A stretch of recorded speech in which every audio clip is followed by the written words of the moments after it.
Asmat Gurubhyo Namaha, Asmat Paramagurubhyo Namaha, Asmat Sarvagurubhyo Namaha. We're continuing on with Hari Bhakti Vilas, chapter 8, 8th Vilas. And we were talking about offering of incense, offering of lamps, and offering of food, naivedyam or bhoga. So now that we covered the section on how to offer the bhoga, what we're going to do is we're going to now look at some other aspects of offering bhoga, like the type of plates that we should offer the bhoga in, and also some other activities in offering bhoga. Let's have a look at the main text. So we finished off at text 115. It says Ata Naivedya Patrani. Patrani should be Patrani, right? This should be a long A. Patrani. Patram means a pot, right? So patram, the way it's written here, it means leaves, like Tulsi Patram. Okay, so anyway, Ata Naivedya Patrani, right? From Skanda Purana, Lord Brahma and Narada have a conversation, and it says, I will now describe the plates used for offering food to Lord Keshava, who is most magnanimous. Golden plates, silver plates, copper plates, and bell metal plates, as well as plates made of clay, lotus leaves, and palasha leaves are very dear to Lord Vishnu. So these are different types of plates which Vishnu approves of for offering food to him on. Continuing on with text 116 from the Vishnu Dharmottara, which we're getting a lot of quotes from Vishnu Dharmottara here. Patranam, right? See, here it's spelled correctly with a long A. Patranam, right? Means of pots. Patranam to Pradhanena, so the main ones, right? Narakam. Okay, so it says these who offer plates to Vishnu will not those persons who offer plates to Vishnu, different pots or plates to Vishnu, will not transverse the path to hell. Now, okay, so now we know the type of plates. So what are they again? Gold plate, silver plate, copper plate, bell metal plate, and plates made of clay, which are normally unfired clay, right? Or it could be fired clay, but usually the clay plates are only used one time and then they're broken. Right, and lotus leaves also again a disposable plate. These are disposable plates, the clay ones and the lotus ones and the palasha leaf ones. Okay, so we could also use a banana leaf as a plate. I was just about to say that I was surprised that it didn't mention banana leaf. Yeah. I don't know why. Interesting. Don't know. Anyway, so text 117, now we're going to talk about the measurements of the plates. And so this could probably be a measurement for a temple plate, a plate for a temple deity, but we could also take it as a home deity. Hari Bhakti Vilas doesn't seem to make a big distinction between worship of the deity in the temple and the house. So here we have from the Devi Purana, we have a plate, what's called a Patra Parimanam. Parimanam means measurements, the measurements of plates. So these are all in angulas.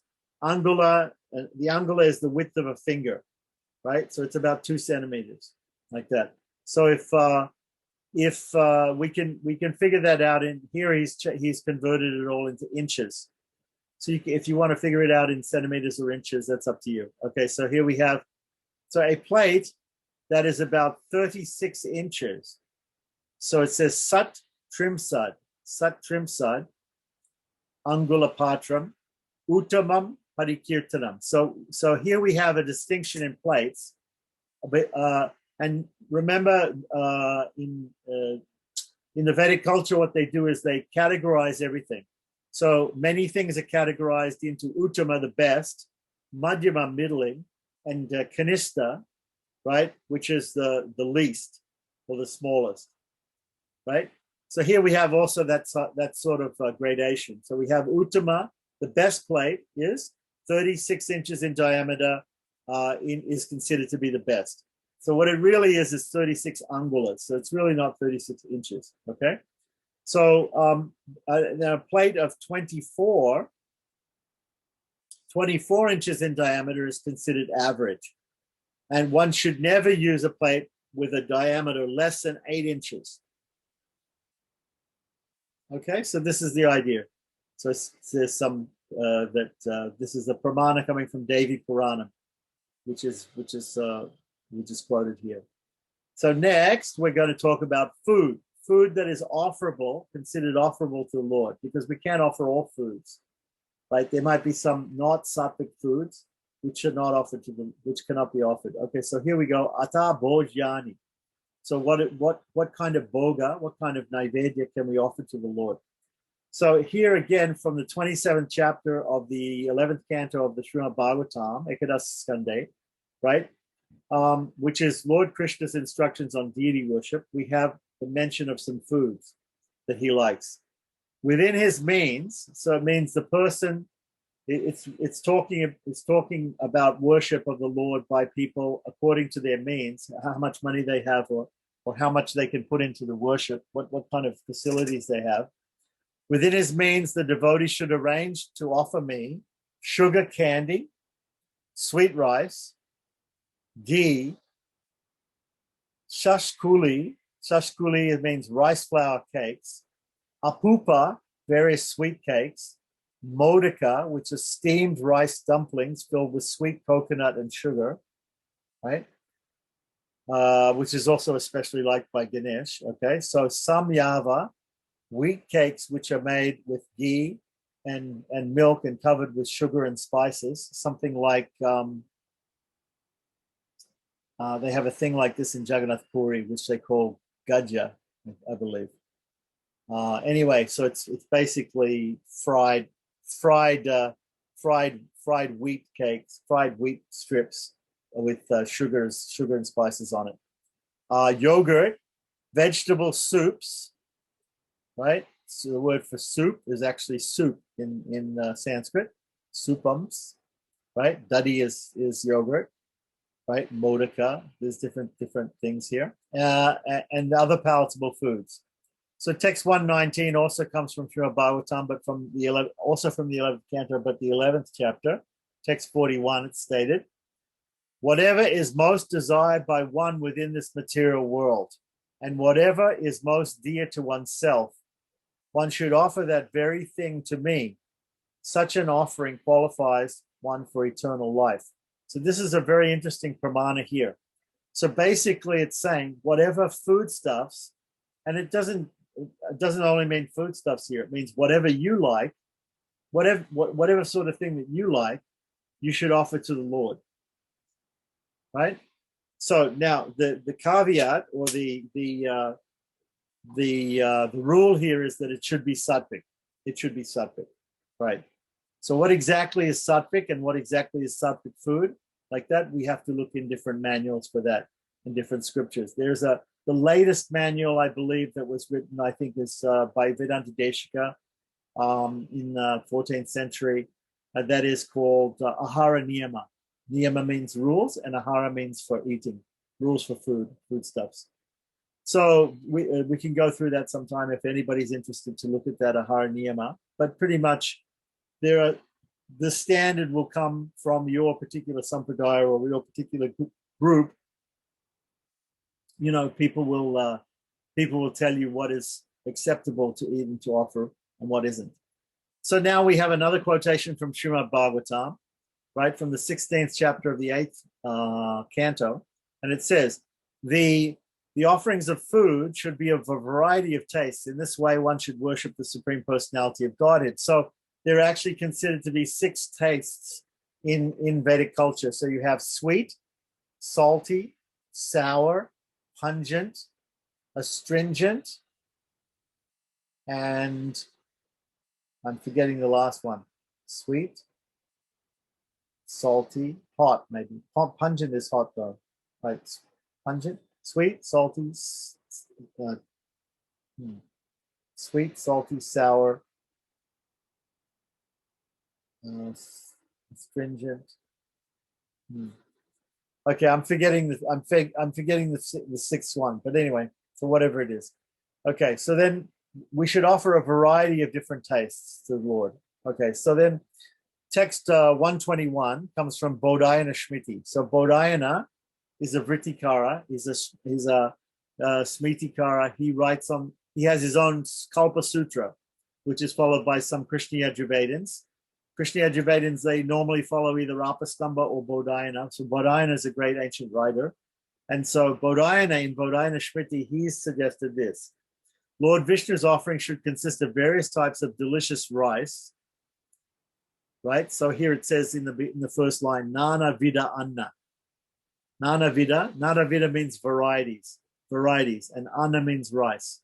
So if you go to South India today, if you go to some restaurants and some places like that, if you ask them for variety rice, then they'll tell you, okay, so we have lemon rice, and we have tamarind rice, and we have tomato rice, and we have all these different types of rice. We have curd rice, we have sweet rice, and we have gur rice, and we have sugar rice, and we have milk rice. We have all these different mixtures of rice. So it's in South India, because South India is the rice bowl of India, and rice is the staple of the diet throughout Asia, right? So then what people do is that they mix with rice certain things. So when they mix things into the rice, then they make these different varieties of rice, right? But it's all based on the staple rice. So here we have Nana Vida meaning in Sanskrit, variety, and Anna meaning rice, like that. We can also note that the word Anna can also be translated in Sanskrit as food. So it can mean food, it can mean rice. Some people take it also to mean grains. Okay, so for instance, when we have the Ekadasi fasting, we're going to be talking about the Ekadasi Vratam, or any fast day when people are supposed to fast and not eat, right? Then there are some scriptural rules that say that Anna should not be taken. So Anna can be then interpreted in many different ways. So sometimes when people say Anna should not be taken, it means they think, oh, grains should not be eaten, or they think rice should not be eaten, or they think whole rice should not be eaten. We can take rice that's been broken up, or things that are made of rice flour, or broken rice. So there's different standards. But anyway, rice is a very versatile type of food. And so therefore we have this Nana Vida Anna, different varieties of rice. And Pana means drinks. Pana means drinks. So different types of rice and drinks. Bhakshanas usually refers to in Tamil. In South India, bhakshana means a fried sort of savory type of it could also be sweet, maybe a savory type of fried item, either fried in oil or fried in ghee. So Lord Vishnu's offering should consist of various types of delicious rice, vegetables, and drinks. In the absence of these things, one may simply offer him sweet rice mixed with ghee. So we have here payasam. The word payasam actually means rice that's cooked in milk. So you cook milk and rice in milk until it breaks up a little bit, and then you add sugar. You add ghee when you're cooking it, or you add sugar, and you make it sweet. So the ghee, it says kevalam grita samyuktam. The payasam should have grita. So sweet rice is a substitute. Also can be offered as well as, but it can also be a substitute if you don't have anything else. You could just have rice and milk and sugar. Yeah, and ghee, of course, and some ghee. So in the Vamana Purana, in text 122, it continues on to say, right? There's an interesting word here in Sanskrit, havisa. Havisa means a type of a khichdi, a type of a mixture of rice and dal, and maybe some vegetables. In South India, that could be called, in North India, it would be called khichdi. In South India, it would be called pongal, or it could be called even sambar rice, right? And so we have here, so this is called havisa. So it's called, it's a mixture of here they say it's a mixture of barley, wheat, rice, sesame seeds, mung dal, and urd dal, chickpeas mixed with ghee are very dear to Lord Hari. So any of those things separately or together, right, can be offered to Lord Hari. So we have the chickpeas, which are the garbanzo beans. Urd dal is a type of black dal. Mung dal is that green dal. It can be either whole or split. Sesame seeds come in white and black varieties, right? We have many, many different varieties of rice and also of wheat and of barley. Okay, so all of these things. And notice the important part of the sloka here, the pramana here, is that it should be mixed. So it gives yava, goduma, sala, tila, right? It gives all masa, it gives vriha. Vriha means rice. So these are all, but it should be mixed with some ghee, mixed with ghee. That's very important. So continuing on, with text 123 from Garuda Purana, where it's stated one should faithfully offer homemade, pure, high quality, delicious food of 4 kinds to Lord Hari. So swagrihe means made in the house, like that. If it's a temple, then they have their own temple kitchen. So normally they only offer foodstuffs which are cooked in the temple kitchen in the temple, and at home you only offer to the Lord things which you've cooked or prepared, put together in the house. So that's the importance of this pramana here. And the 4 types, sometimes we hear this licked, chewed, drunk, and sucked. There's some different categorizations of different types of food according to the texture. So that might also be mentioned here. Chaturvida, 4 types of food.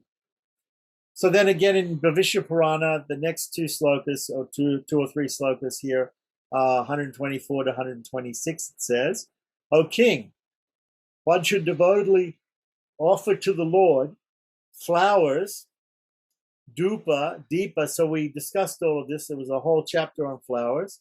Then we discussed the incense and lamps and excellent food. And now it's going to elaborate on the excellent food, such as sugar candy. Now, sugar candy can be, normally it's this, what's called kalakand in Hindi. It's rock candy. So it's crystallized sugar. The sugar has become crystallized. It's been cooked in such a way that it forms crystals. It's, So sugar candy, ladus, sweet balls, varieties of cakes, condensed milk, sweet sesame cake, milk sweets, and varieties of ripe fruit, such as oranges. Okay. Nagaranga, I believe, is what they're translating as orange here. Anyway, it may not be orange. We'll see. So anyway, so then text 127 and 128 are from the Varaha Purana, where it says, O Madhavi, O Devi, those who satisfy the Vaishnavas by feeding them palatable food, and who offered me varieties of pure and delicious food while chanting the appropriate mantras, but do not accept anything for themselves, live a happy and prosperous life in future births. So there are these Vaishnavas, they'll offer food to the Lord with the proper mantras, and afterwards distribute it to other people, other Vaishnavas, and so those other Vaishnavas can honor that food by accepting it.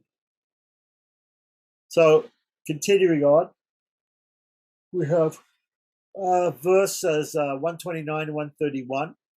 Fruit of the tapasa tree, as well as bale, badari, amalaki, dates, karabija, coconut, paru shaka, shala, fig, plaksha, pipali, jackfruit, tumburu, priyangu, maruvaka, shishu, balataka, karamadaka, grapes, pomegranates are the favorite fruits of the Supreme Lord. So these are all different fruits which the Supreme Lord likes. So then we continue on, text 132 to 137, and some more lists of foods. Fruit of the shobira, Kelika, Pindaraka, Punaga, Shami, and Kavira trees, as well as dates, Kimuda, Baheda, Aja, Karotaka, Palmra, which is a type of palm, date palm, right? Kadamba, Komuda fruit, two kinds of lotus that grow on land, roots of pindi, Bumpsi Nipa, Madhu in this case probably means honey, right? Mahisha, and Karmadaka, blue lotus, lotus stems, pushkar fruit, water lily fruit, along with all those fruits and roots that I have already described are my food. So the Lord says that these are things to be offered to him. Text 138 to 141, we have shark or spinach, as well as green leafy vegetables such as the leaves of radish and chincha, urdal, right? Mustard, bumshaka. This is all the leaves of all these plants. Bumshaka, kalambi, ginger, right? Palanka, ambilodaka, kasha, komaraka, sukamandala, dry leaves of the Drivida tree, chara, maduka, udumbara, and all these leafy vegetables that I have already described are fit for my offering. Text 142. O beautiful one, O Madhavi, now listen with attention as I describe the different types of grains, such as rice. Text 143 to 146. O beautiful lady, know for certain that Damarakta rice, now it says rakta, right? This word rakta, remember, means red, reddish. So Damarakta rice, I don't know if it means reddish rice here, but anyway, Damarakta rice. Sometimes we get this. We get the rice which is tan color or slightly reddish color, which has been unpolished, right? So it's brown rice. It's called in English. So Damaraka rice, Ador Rakta rice, Dirga Shuka rice. Dirga Shuka. Dirga means long, so maybe long rice. Mahashali rice, Kukumpatra, Gramashali rice, Madrasia rice. That's an interesting word. Okay, so we have Shrisha rice, Kusha rice, and two kinds of barley are fit for my offering. Mung beans, sesame seeds, black urd gram or urd dal, wheat, green mung dal, and the other kinds of mung dal, because mung dal can be split also and it becomes yellow, right, are also suitable for my worship.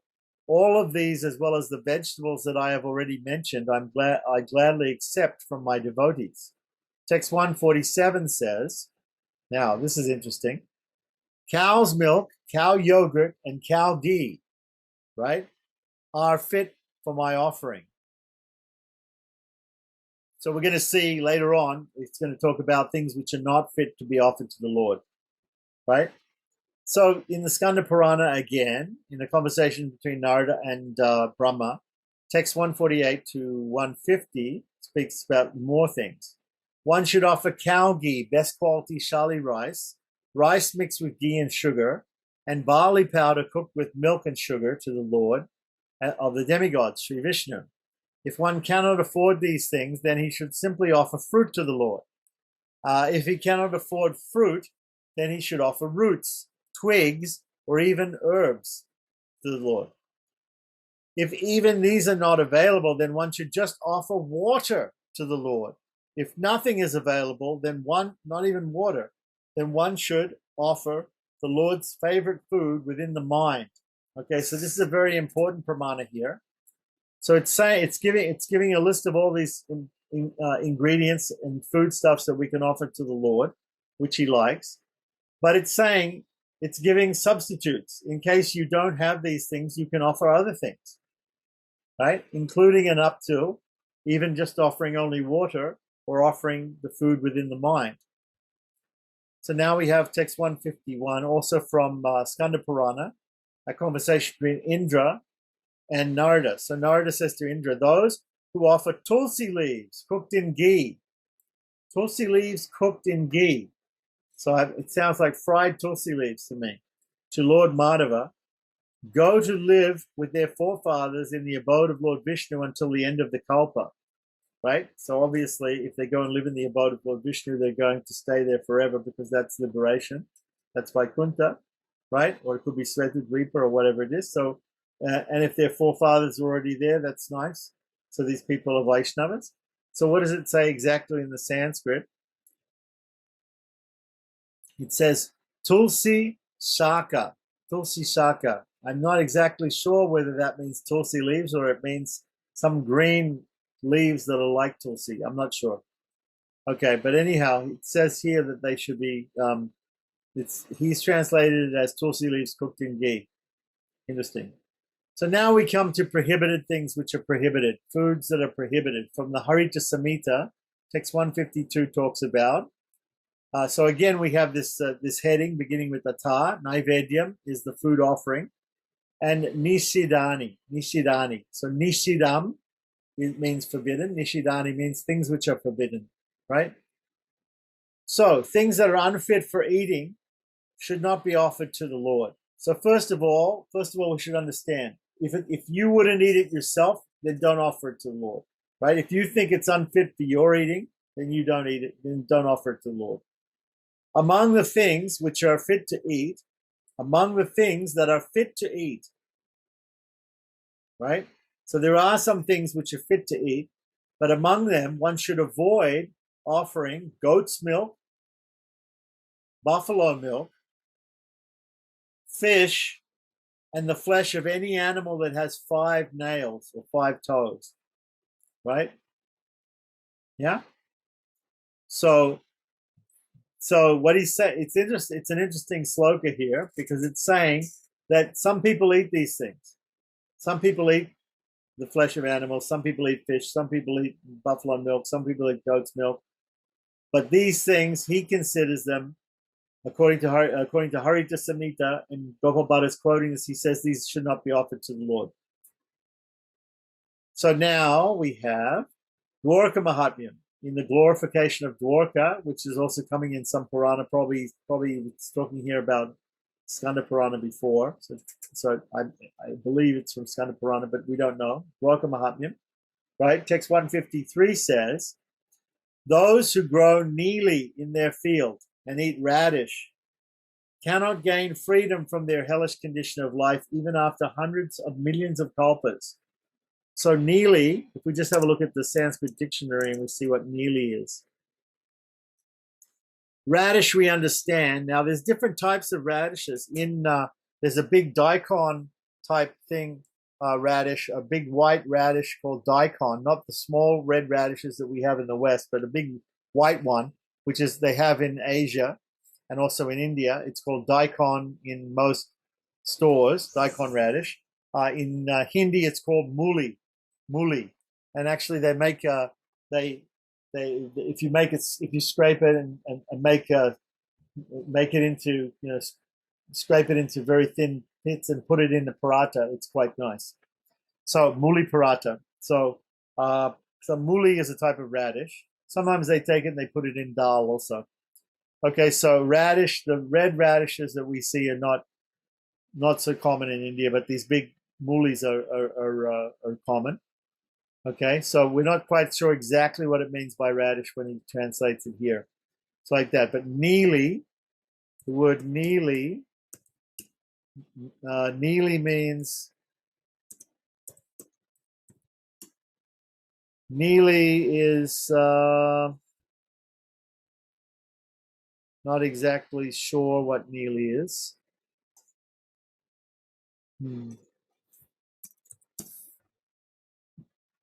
It could be a dark sort of blue or dark green type of plant. Not sure about it exactly.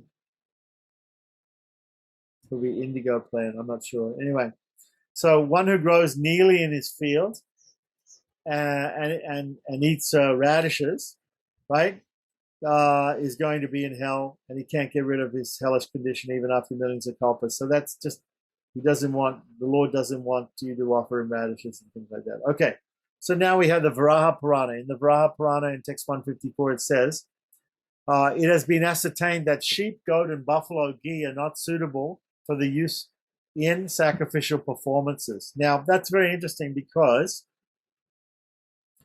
there are many words for ghee in Sanskrit.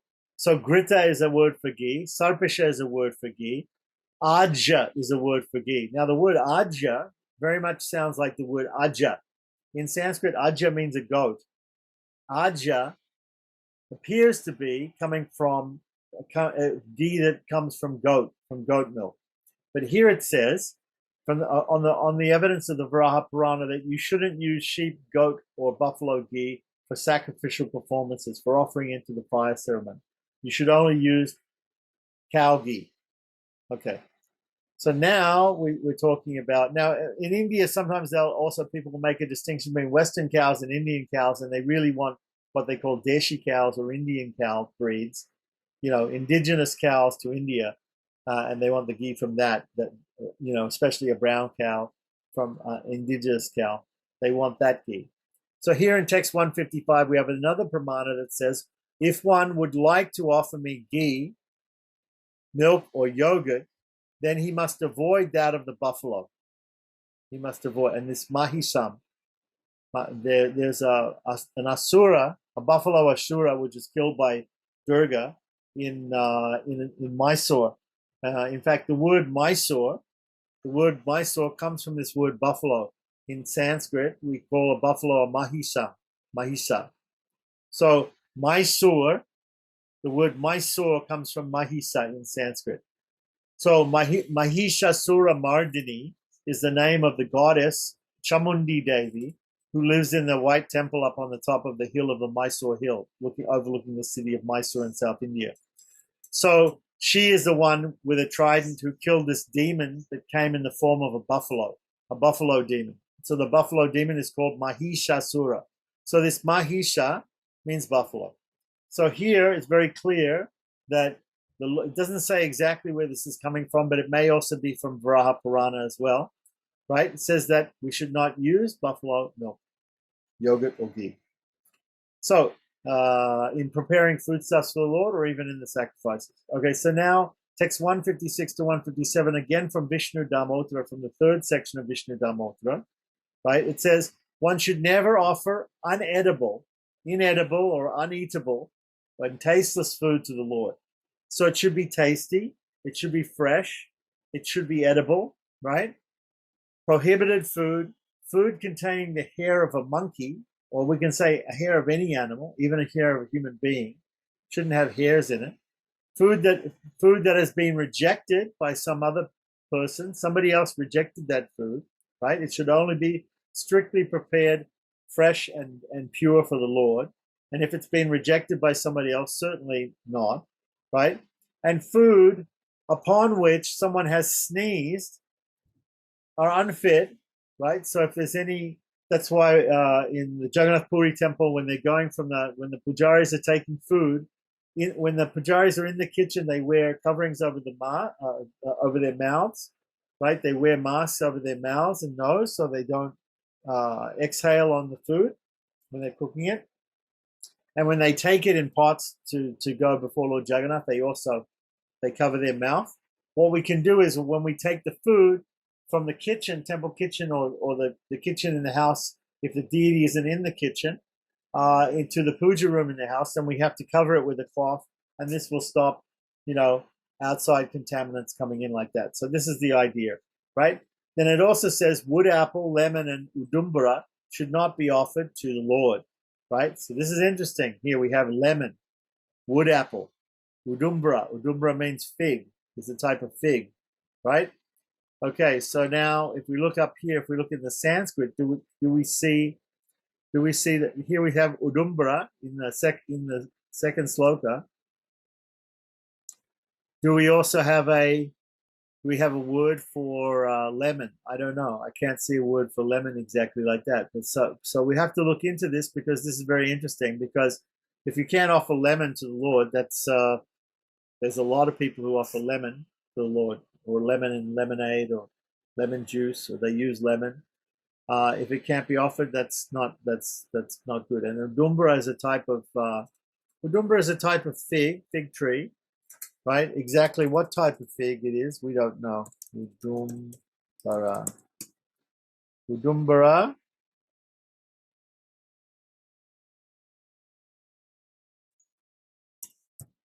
Udumbara is what kind of fig? It says Udumbara tree, the fruit of the tree, Ficus glomerata. Glomerata. Ficus glomerata. Okay. So that type of fig. Now we're going to talk about food that is unfit for offering. So there were some prohibited items, and now we're going to also talk about food which is unfit for offering. So I'm not quite exactly sure what the difference is between the prohibited items and the unfit things, but there's somewhat of a difference there. Yeah, it might be it might also be, that's another good point. It might also be that that what we're talking about when we're saying lemon is unfit, when we don't offer full lemons or whole lemons, but we might use the lemon, we might use the zest of the lemon or the skin of the lemon, or we might use the juice of the lemon, but we don't use a full lemon.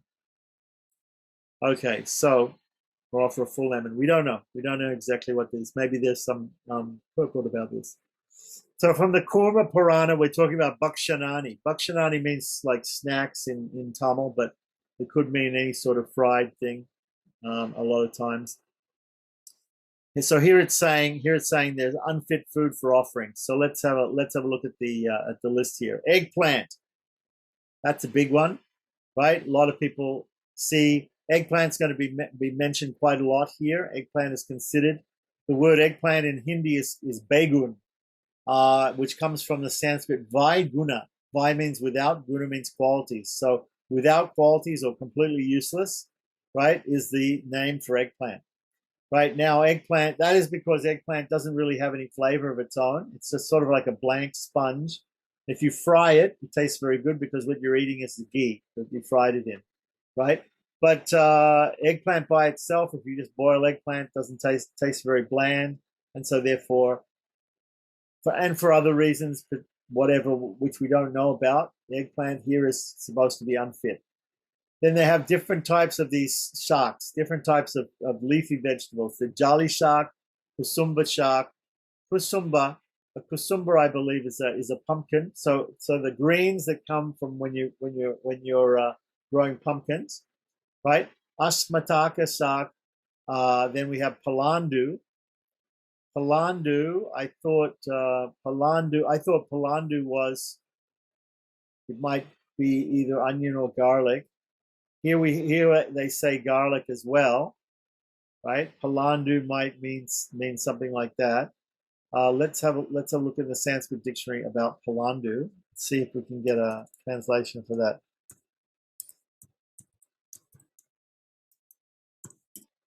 Palandu means onion.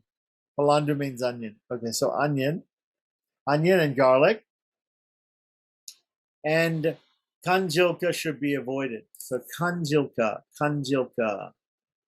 Let's see what kanjilka is.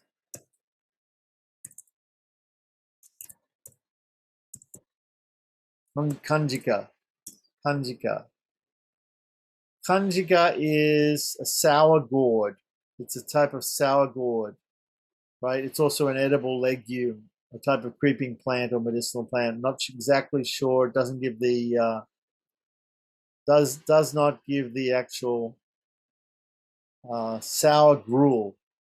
Sour gruel. Doesn't give the exact plant or the exact recipe here. Sour gruel.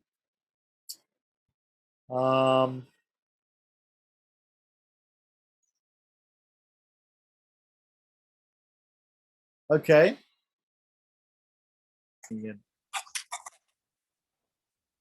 So, and this kanjuka or sour gruel should be avoided. If a brahmana eats grinjana, kimsuka, kumkundu, udambara, and ash gourd, he will become degraded, right? Ash gourd. Actually, the ash gourd is what they make peta. Is a sweet with sugar that they make, a sort of sweet gourd that they make in Agra and in Vrindavan. It's called peta, like that. Anyway, so we continue on with text 160 from Vishnu Purana. It says, one should not eat forbidden things such as pinyaka. And there's pinyaka again, pinyaka. We can look up all these things. Pinyaka. Pinyaka doesn't show up in my Sanskrit dictionary. We don't know what it is exactly. And it's not even in the Sanskrit here. So we don't know what they're referring to here. Bunja, Odrita, Sharani. Okay. Okay, in the Skanda Purana, text 161, it talks about Lord Hari stays far away from a person who eats eggplant. Vrintakam, Vrintaka in Sanskrit, eggplant. Right? So let's just look and see. It might be a particular type of eggplant. Vrintaka means eggplant. Okay. Okay. Right. In the Sanskrit dictionary. So, text 162, elsewhere it said, Lord Hari keeps himself far away from a person who eats eggplant, ash gourd, burnt rice, and masura dal. So masura dal is a certain type of dal. Ash gourd we talked about. Burnt rice, we shouldn't offer burnt rice to the Lord. If the rice is burnt, we just need to throw it away. Like that. Eggplant, who eats eggplant. So again, we've got 3 or more references here to eggplant. Let's continue on. Text 163. How can a shameless person who eats gourd, burnt rice, or kalambi shark claim to be a devotee of Lord Janardana? Okay. So then from one of the Yamalas, there's different Yamalas. Yamala is a type of book, like a tantric book, right? An agamic book. So we have Vishnu Yamala, Rudra Yamala, Devi Yamala. There's different Yamalas, okay?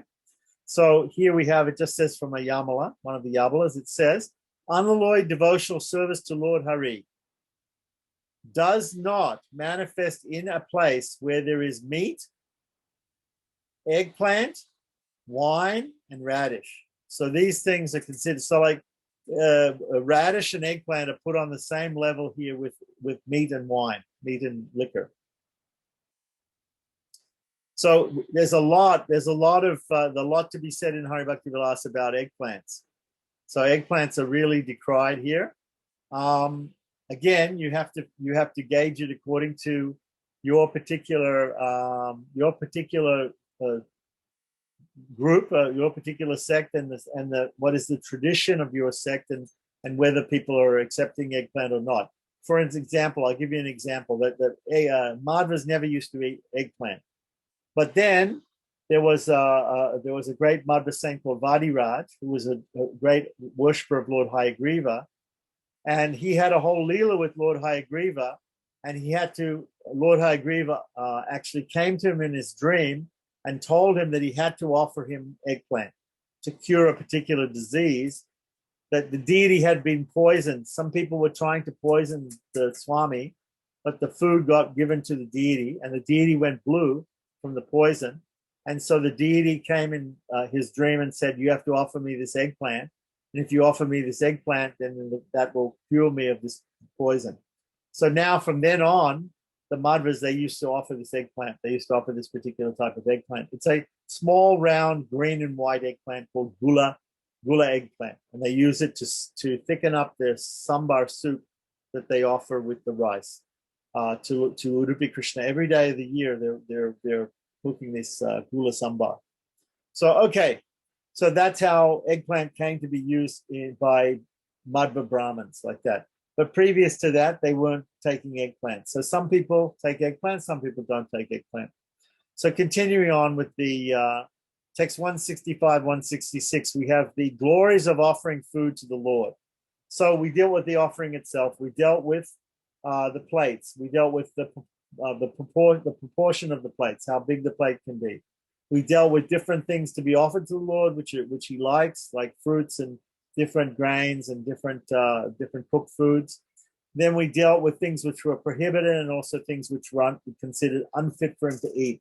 Eggplant came up a lot in that last list of unfit, but again, there are some things which in certain sections of Vaishnav society, different Vaishnav societies, they eat different things and they don't eat other things.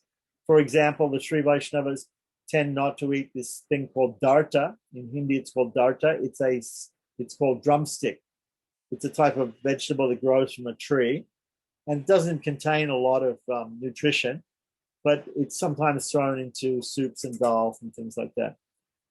So it is eaten by some people. There's also some other leaves and certain leaves that Sri Vaishnavas won't eat. Like in Andhra Pradesh, there's a particular pickle called gongura leaf pickle, and normally Sri Vaishnavas they won't eat the gongura leaf pickle, but especially of course if it's mixed with garlic, like that. And so we mentioned garlic and onions here also, but they were mentioned as an aside. But in the unfit food category, we had milk products from goats and buffaloes, non-cows, and then we had eggplant, and we had some of these other things like that. These are all, these moringa, maybe. Moringa, yes. Okay, so moringa has now become important because they make a type of powder out of it, and people like to take that powder. It has some medicinal purpose, like that. So all of these things may have medicinal use. Eggplant has, like I said, with Lord Hayagriva, had a medicinal purpose. Even garlic and onions and things may have some medicinal purpose, for something. But in any case, we're not offering medicine to the Supreme Lord. Although if you have medicine to take, you could also offer it to the Lord if you're a Vaishnava, and you could say, Lord, please accept, before I take this medicine, please accept this medicine, like that. The Lord is also the greatest doctor. Vaidyo Narayano Harihi. So the Lord also comes as Dhanvantari with the medicine, the elixir of life. So he's also considered a great doctor, the Lord. And so all medicine should be seen as coming from the Lord. So even these types of foods are considered, sometimes there are foods which are considered types of medicines. For example, if we look in the Chaitanya Charitamrita in the life of Chaitanya Mahaprabhu, he used to accept, when he was a sannyasi, he used to accept invitations to eat at different people's houses and to eat Jagannath Prasad and Jagannath Puri, or to eat at the houses of Brahmins, his Brahmin disciples who would cook and offer to their deities at home.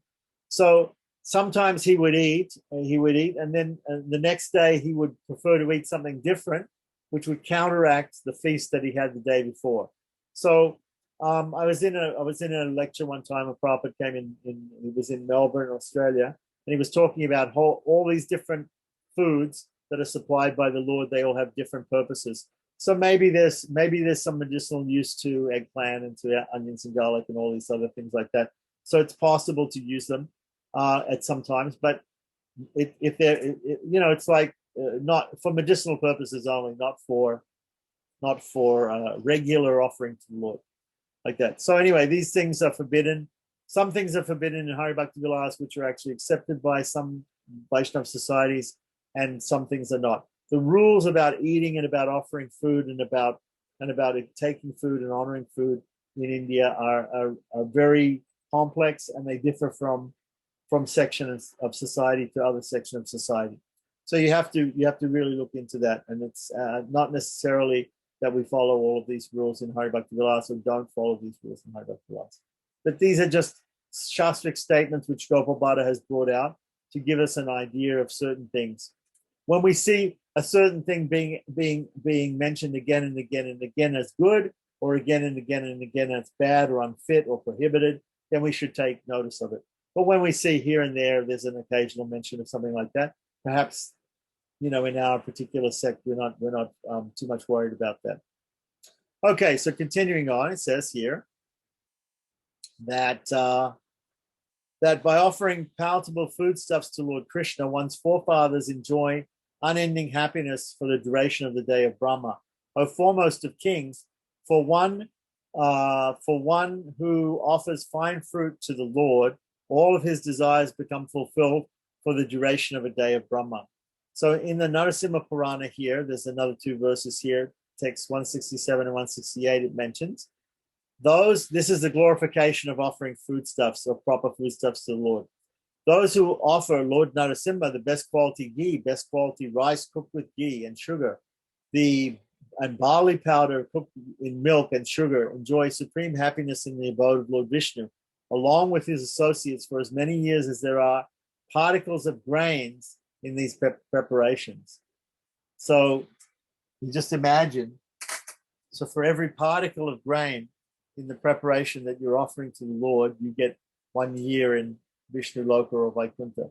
Of course, this is again to encourage people to offer food to the Lord, and we can't take this literally that you stay one year in Vaikuntha only, and then you for every grain that you offer, but you're not in Vaikuntha anymore, because once you go to Vaikuntha, you're always there. So text 169. Again, from Vishnu Dharmottara, it says, one who offers rice to the Lord becomes satisfied in his life and goes to heaven after death. By offering rice to the Lord, the 3 worlds become pleased, and the worshipper at once becomes qualified to achieve great merit. Text 170. The heavenly kingdom becomes the destination of one who offers rice, along with delicious vegetable preparations to the Lord. Indeed, the forefathers of that person also enjoy unlimited rice and vegetables. Right. So by offering rice and delicious vegetables to the Lord, we also make sure that our forefathers get those rice and vegetables. That is the system also of Shraddha, that we call certain Brahmins. One Brahmin represents, we call 3 Brahmins, one to represent the Vaishvadevas, which is the different types of demigods, right? One to represent the Pitris, the forefathers, one to represent Lord Vishnu, and we feed them. And in this Shraddha ceremony, then the forefathers become satisfied. So text 170 to 173 says, by offering sweet rice to the Lord, one achieves unlimited happiness, a residence in the abode of Lord Vishnu, and the deliverance of his family members. One who offers rice with pure ghee receives the long duration of life, because ghee is supposed to be very healthy and contribute to long duration of life. By offering rice with yogurt, one gets great wealth. By offering rice mixed with milk, one gets a long duration of life. And by offering sugar cane to the Lord, one amasses good fortune. Text 174 and 175. By offering sugar candy, one obtains the merit of performing a fire sacrifice. And by offering gouda means that type of country sugar or Mexican type sugar that we get in India. It's called gur or jaggery, right? Or jaggery. All of one's desires become fulfilled. Text 167, 166 and 167. Those who devotedly offer sugarcane juice to the Lord become greatly fortunate. By offering honey, all of one's desires will certainly be fulfilled. By offering chilled honey to the Lord, one obtains the merit of performing a Rajasuya sacrifice. Offering barley powder cooked with milk and sugar awards one the merit of performing an Agastoma. This barley powder cooked in milk and sugar seems to be a theme which is mentioned many times in the scriptures. So it'd be interesting to find out what this recipe is. Those who offer the Lord cakes, right, receive the merit of performing an Airata ceremony, an Airata sacrifice. I don't know what that is, but presumably it's a type of Shraddha sacrifice. 178 to 179 says, by offering mungram or mung dal or chickpeas that have been soaked in water, all of one's desires become fulfilled. So sometimes people just take the dal, right, either mung dal, and normally it's split mung, the yellow mung, and chickpeas, and they soak them in water overnight or for a long period of time, and then they just add a little bit of salt to them like that, and that can be offered actually as a type of salad to the Lord. They do that in South India, many South Indian temples, including Sri Rangam. By offering milk cake to the Lord, one is awarded a long duration of life. One who offers modika ladus, this modika ladu we talked about before, it's a type of ladu made of a batter or a, let's say, either rice flour dough or a wheat flour dough, and you make a type of samosa, make a type of a pastry that includes inside it coconut and sugar mixture, which is being cooked together. So while offering modika ladus to the Lord, and you can also make ladus, which are balls out of this type of modika, will fulfill of all his desires, will become fulfilled, find all his desires fulfilled. Those who offer varieties of chewable food to the Lord attain the abodes of demigods. By offering cooked preparations to the Lord, one feels great satisfaction. By offering food that is to be licked up, one achieves great fortune, and by offering food which is to be sucked, one is awarded strength and beauty. So here we have in this particular sloka, we have the Sanskrit for in these two slokas. It talks about the 4 different types of food. Right, chewed, the cooked preparations of the chewed. So we have chewable, we have licked, chewed, drunk, and sucked. Yeah. So then we have 182 to 184, continuing on. 182 to 184. By roasted urd gram and lassi. Lassi is this type of yogurt drink, right? Roasted urd gram can be made into different flavorings, I guess. One obtains the result of performing the Agnyadana sacrifice by offering khichdi, right, which is a mixture of dal and rice, right, with sometimes with vegetables or not, to the Lord. One obtains the merit of performing an Agnistoma sacrifice by offering shak, which is this spinach type of vegetable. One obtains the merit of one who is observing the Vanaprastha order of life. Those who offer roasted rice powder or barley powder mixed with honey attain the merit of performing an Agnistoma sacrifice. A similar result can be attained by offering haritaka shak. So it's a particular type of green leafy vegetable to the Supreme Lord. Text 185 to 187. By giving fresh and nice shak and other vegetables to the devotees for offering to the Lord, one will not become afflicted by lamentation. One who offers roots to the Lord will be born in a noble family. So we have fruits, roots, these leafy vegetables, right? One should offer roots to the Lord, and he will be born in a noble family. Oh, Brahmanas, by offering roots of the blue lotus, Vidhari, Padma Bija, one receives merit of observing the Vanaprastha ashram status of life. That's because normally the Vanaprasthas go out in the forest and they eat those sort of roots, right? So by offering those to the Lord, you get the benediction of observing Vanaprastha ashram like that, or a forest dwelling like that. So in fact, if you go to places like Chitrakoot, where Lord Rama spent most of his exile with Sita and Lakshmana, they sell these roots on the side of the road, and they carve pieces off the root, and you can eat that. And that is what they say Rama used to eat, like that. And even there's a root there that you can eat without even cooking it. You can eat it like that.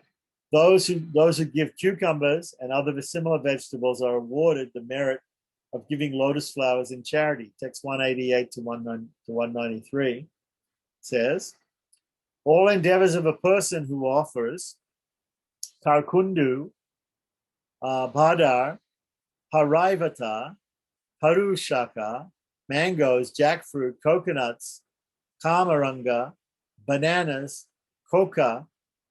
I'm not sure what that means, coconuts or coca. Dates, pomegranates, hog plums, shruva, amlota, palamana, pialaka, blackberries, bale. Bale means the bale tree is the bilba tree fruit, right? Embolica mirbalan, myrobalan, right? Myrobalan is is the amalaki or the Chinese Indian gooseberry, right? Jatya,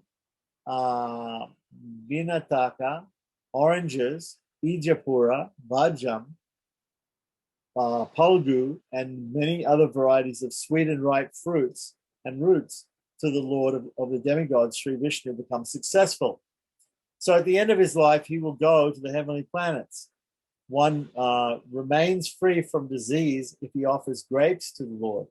If one offers a mango to the Lord of the demigods, Sri Hari, he attains the merit of performing a horse sacrifice. Text 194, it's also said, fruit such as mochaka, jackfruit, blackberries, kumbali, prachina malaka, maduko, dumbara, it could be maduka udumbara,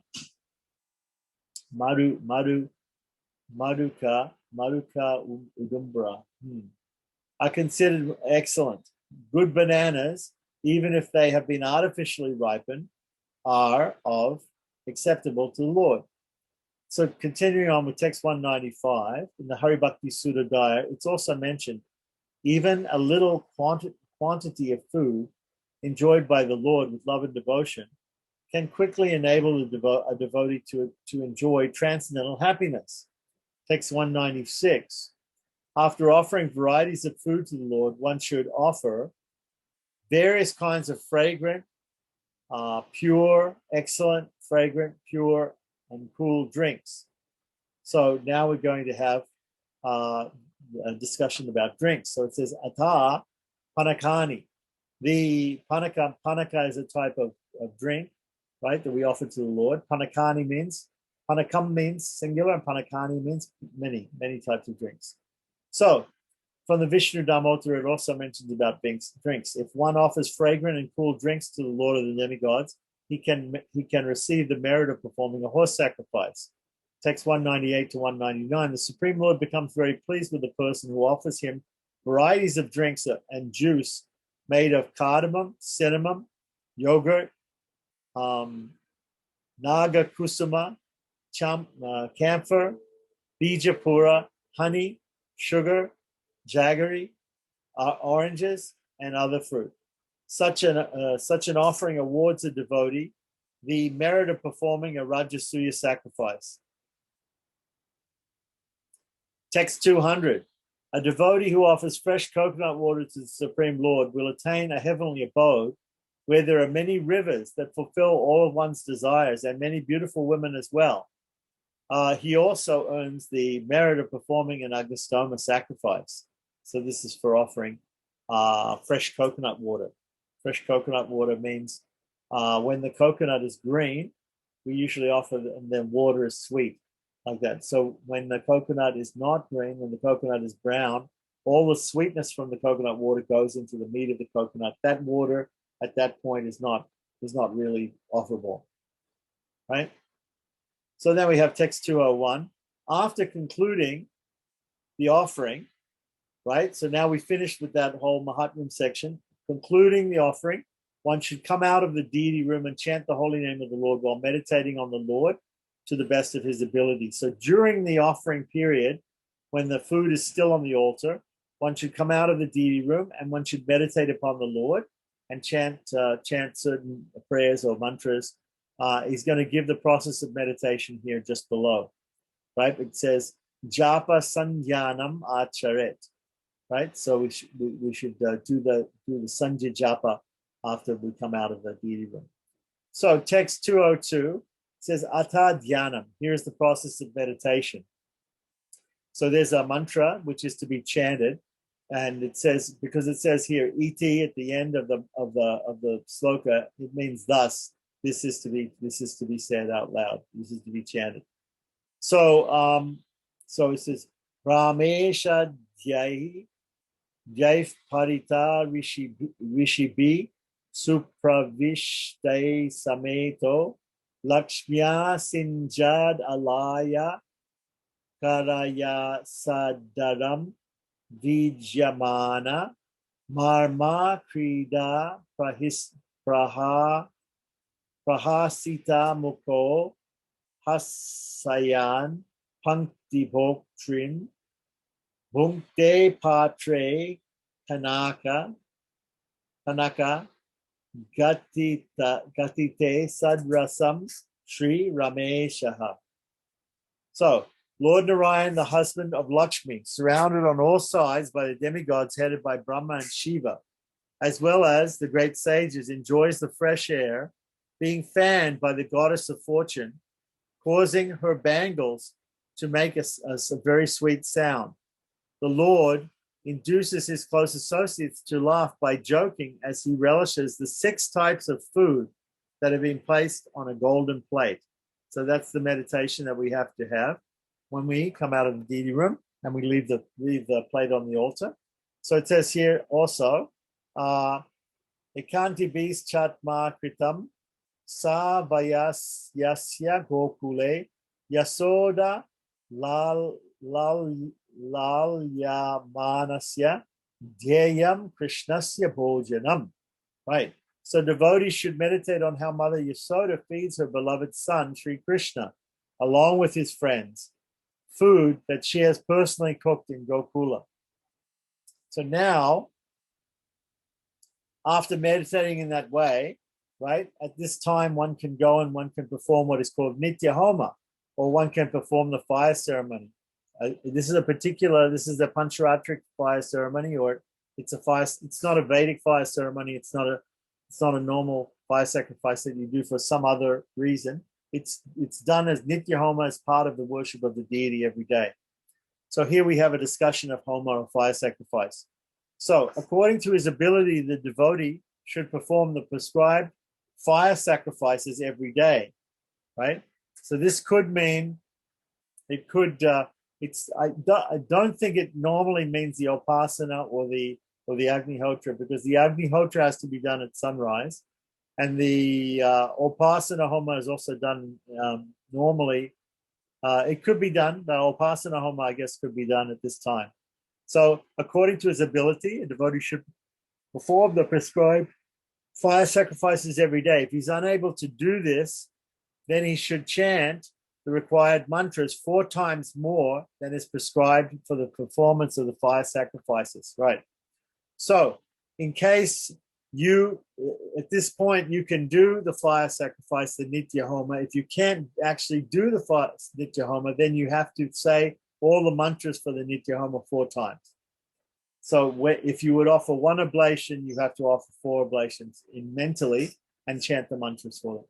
Okay? So continuing on with text 205 and 206, it says, according to some opinion, fire sacrifice must be conducted daily. However, if one is unable to perform the fire sacrifices that have been recommended during the period of Purascharana means the period to perfect the mantra, the chanting of the mantra, he should chant the mantras 4 times more than if he were performing the sacrifices. The process for performing fire sacrifices is described in the literature that discusses the rules and regulations pertaining to initiation that was given in the second Vilasa, the second chapter. So therefore, if someone is especially interested in this subject, he should consult these books or this particular chapter, right? So continuing on with 207 and 208, says, thinking that the Lord has finished eating, so this all occurs while the Lord is eating. Thinking that the Lord has finished eating, an intelligent devotee should offer him some water for washing his hands and mouth while chanting Amrita Piranamasi Swaha. So actually, this is mentioned. This is the Uttara Aposanam, which is offered after we go back into the deity room. We offer Padya Agachmaniya to the Lord again, and then we're going to offer this Uttara Aposanam. Uttara Aposanam means that water that we offer at the end of the offering. Right. Then he should cause the fire that emanated from the Lord's mouth to eat the offering, right? Remember that meditation that we had? to be withdrawn by displaying the Samhara Mudra. The Samhara Mudra is all four fingers and three fingers in the thumb together with the middle finger extended up. Like that is the normal Samhara Mudra. Okay? So we have Shristi and we have Samhara Mudra. This is Shristi means creation. This means destruction. Okay? So we know this because in the Prana Pratishtha of the Lord, then we have to show these mudras when we do the destruction of the material elements in the deity's body and the recreation of them, like that, as completely spiritual, like that. So we show Shamhara and then we show Shristi. Here we're just showing the Samhara Mudra. Now, the Samhara Mudra may be mentioned in the purport there. We could look at the purport to see if that's, but that's the one that I think it is. If it's a different one, then we can also learn that Gaudiya Vaishnava version of it. But as far as I know, that is the Samhara Mudra with the middle finger up, right? Interestingly enough, middle finger up like that means something else in modern society, which has also got to do with destruction. So it's a Samhara Mudra. So, however, Vaishnavas do not perform this activity. All right, so this is done. This can be, the reason why he's putting that is because there are some Vaishnavas, they think about this fire coming out of the Lord's mouth and devouring the food stuff and then going back into the Lord's mouth, right? However, and when we offer the fire sacrifice, it's another thing where we're offering with the tongue. The tongue is like the red tongue, is like the red flames of the fire sacrifice. It's like the mouth of God that we offer ghee and grains into in the fire sacrifice. That's why the fire sacrifice is done right at the time of the offering, right? Because these things are the same. When we offer food to the Lord in the deity form, or we offer food into the fire, we're offering food to the Lord at the same time. So fire sacrifice is nothing but a boga offering, basically. It's the same thing. It's just done in a different way. So that's why they're done at the same time. So now we have, so it says here though, but some Vaishnavas, they don't prefer to do that particular meditation of the fire coming out of the Lord's mouth. So that what they do is they neither invoke that fire nor they withdraw it.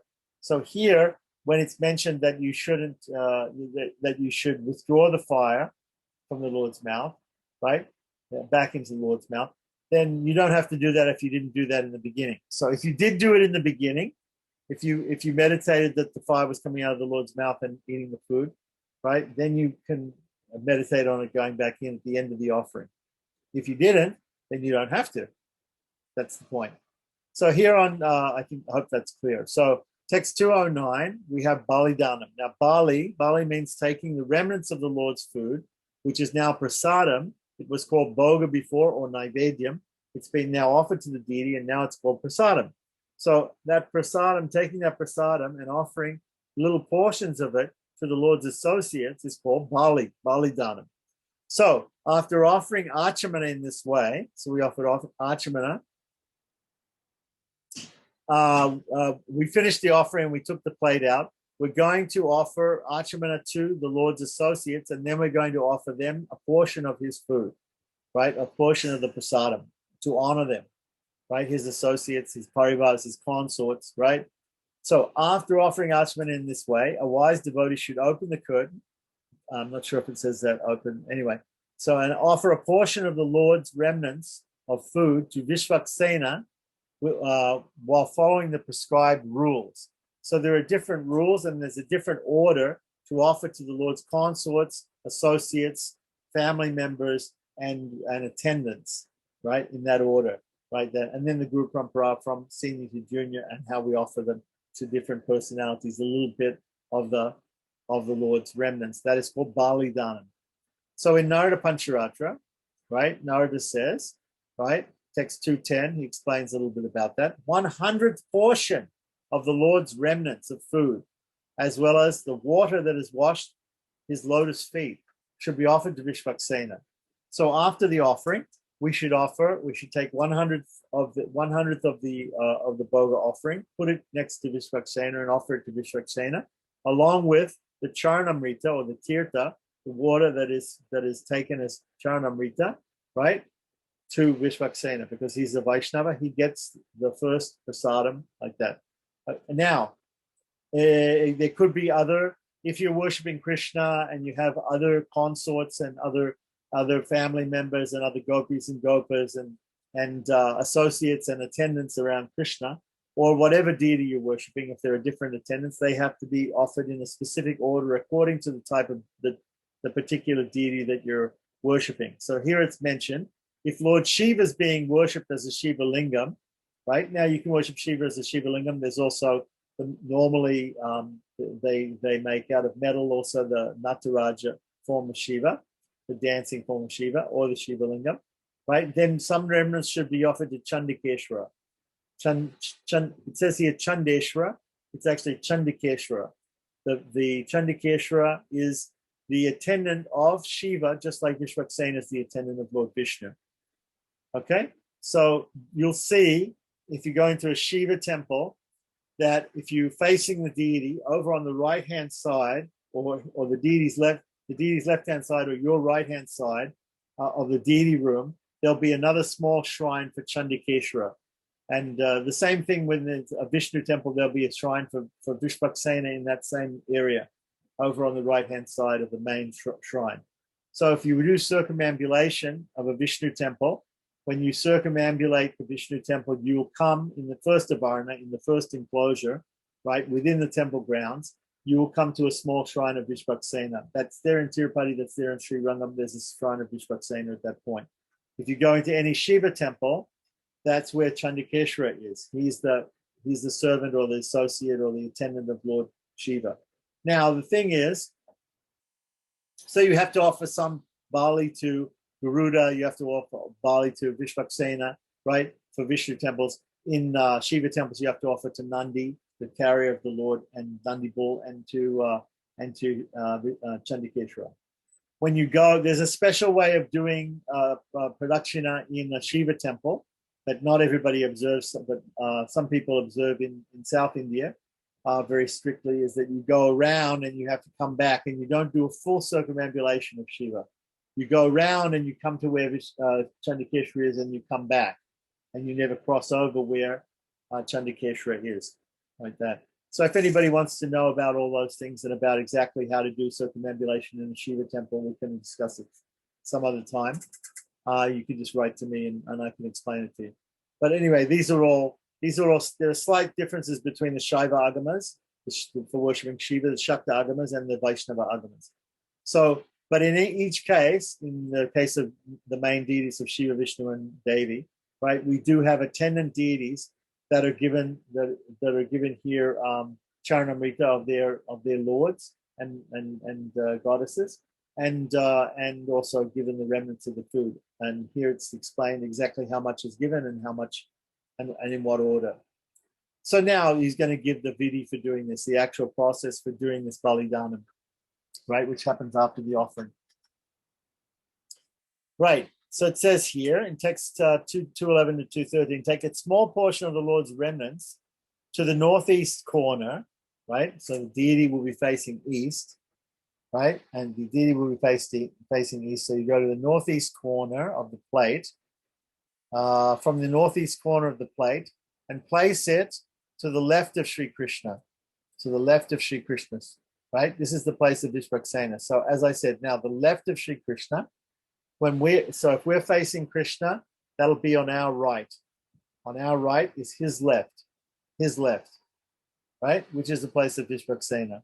While chanting the following mantra: Sarvadeva Swarupaya, Haraya Paramatmane, Sri Krishna Seva Yuktaya, Vishwaksenaya, Te Namaha. It should be Te Namaha, I believe. And if we look here, it's written up here. Sarvadeva Swarupaya, Haraya Parameshkine, Sri Krishna Seva Yuktaya, Vishwaksenaya Te Namaha, right?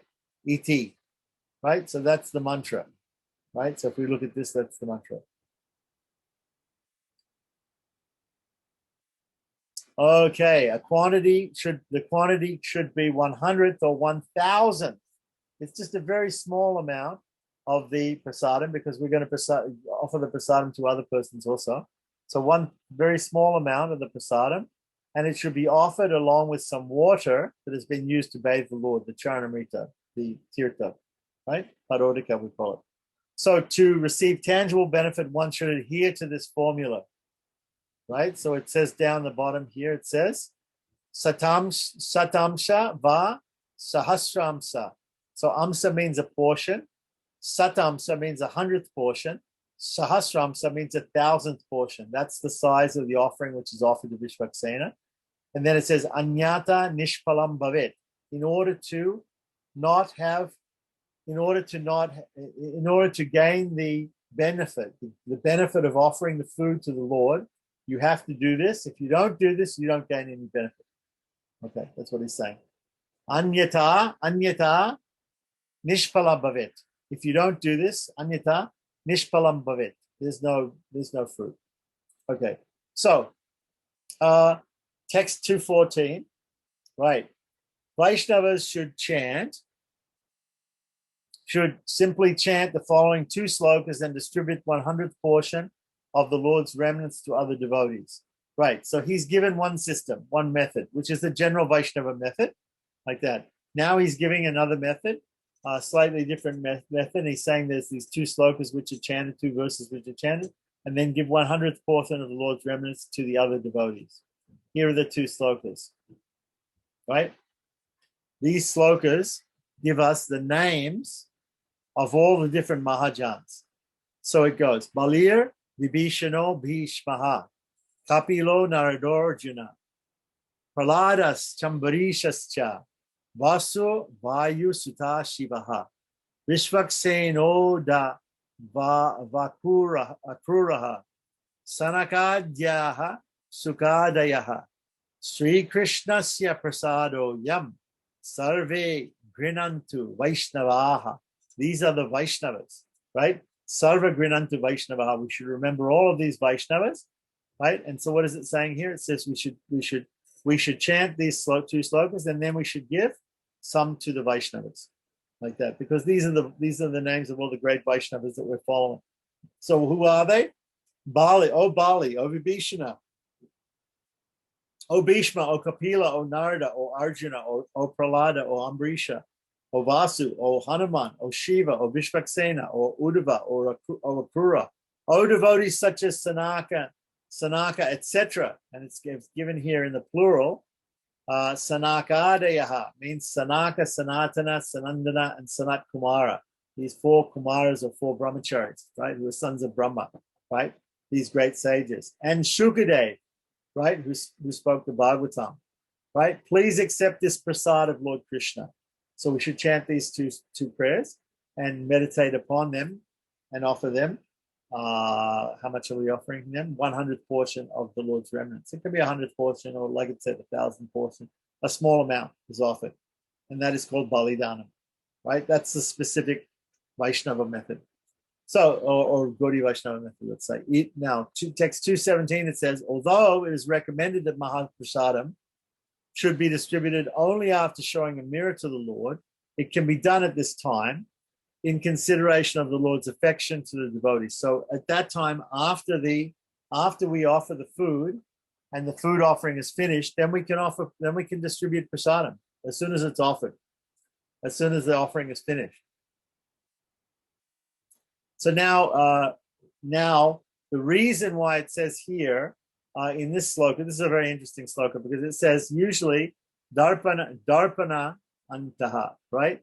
So darpana means a mirror. When we offer a mirror to the Lord, that's the end of the worship. The worship is finished, and the Lord gets to see how nice he looks, right? And we usually do this in a darshan arti or something like that. We open the curtains and we have a darshan of the Lord, and then we show first of all the Lord his form in the mirror, and then we take darshan of the Lord. So then only after that's finished, after everything's complete and done, then we would think of going and taking the prasadam, right, of the Lord.